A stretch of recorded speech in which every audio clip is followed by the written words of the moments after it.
ఒకసారి ఒక పిల్లాడు నా దగ్గరికి వచ్చాడు. నేను విశాఖపట్నంలో వెంకటేశ్వర మహాత్యం గురించి ఉపన్యాసాలు చెప్తున్నాను.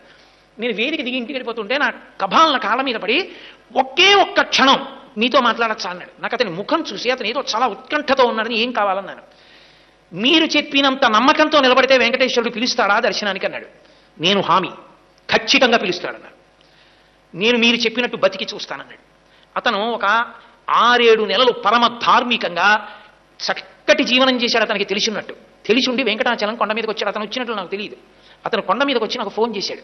ఏమని ఫోన్ చేశాడంటే, నేను కొండ మీదకి వచ్చాను, మహాలఘు దర్శనం జరుగుతోంది, నిన్ను నమ్మి ధర్మాన్ని పట్టుకున్నాను, గురువుగారు చెప్పారు ధర్మం పట్టుకుంటే నువ్వు దగ్గరికి తీసుకుంటా ఉన్నారు, నన్ను కూడా తోసేస్తారా, నన్ను దగ్గరికి రానివ్వవా, నువ్వు నన్ను దగ్గరికి రానివ్వకపోతే ఇక నా శేష జీవితంలో ధర్మం పట్టుకోను, నువ్వు నన్ను ఇవాళ దగ్గరికి తీసుకుంటే నా ఆఖరి ఊపిరి వరకు ధర్మం అవుతావు, నీ ఇష్టం అనుకున్నానండి. అకస్మాత్తుగా ఎవరో వచ్చి నన్ను పిలిచి, ఏమండి హుండీ లెక్క పెడుతున్నప్పుడు కాసేపు అక్కడ నిలబడి చూడాలి, అదేదో ఒక ప్రత్యేకమైన విధి ఉంటుంది భక్తుల్లో కొంతమందికి, నేను ఇప్పుడు చేయలేదు, నాకు తెలియదు, అలా ఉంటుంది అని చెప్పి నన్ను పిలిచారండి. పిలిచి కొంతసేపు నేను ఆ సేవ చేసిన తర్వాత, అలా చేసిన వారికి దర్శనం ఉంది బాబు అని లోపలికి తీసుకెళ్లి దర్శనం చేయించి పంపించారు. గురువుగారు నా ఆఖరి ఊపిరి వరకు నేను ధర్మం మొదలుపెట్టను.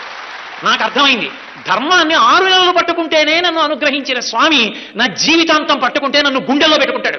కాబట్టి నాకు ఇంకేం వద్దు గురువుగారు, నేను ఎంత పెద్ద పదవిలో ఉండనివ్వండి, నేను చేసే సంతకం ధర్మచక్రంలోకి ఇముడుతుందా అదొక్కటే చూసి పెడతా. నేను బతికితే ధర్మానికే బతుకుతున్నానా, నేను శరీరం వదిలిపెట్టేస్తుంటే ధర్మానికి వదిలిపెట్టేస్తున్నానా, ఇదే నా జీవితానికి పరీక్ష, ఇక నాకు ఇంకొక మాట లేదు గురువుగారు, నేను ఇలా నిలబడిపోతున్నాను అన్నాడు. నేను మురిసిపోయా. ఇన్ని గంటలో నా శ్వాస ఖర్చు పెట్టే ఉపన్యాసానికి ఒక్క పిల్లాడికి అందింది. ఒక్క పిల్లాడు ధర్మం మీద అనురక్తి పొందాడు చాలు, వాడు చాలు రేపు పొద్దున్న కొన్ని కోట్ల మందిని లాగుతాడు ధర్మంతో. ఏమో ఈశ్వరుడు ఎందుకు ఏ పని చేయిస్తాడో.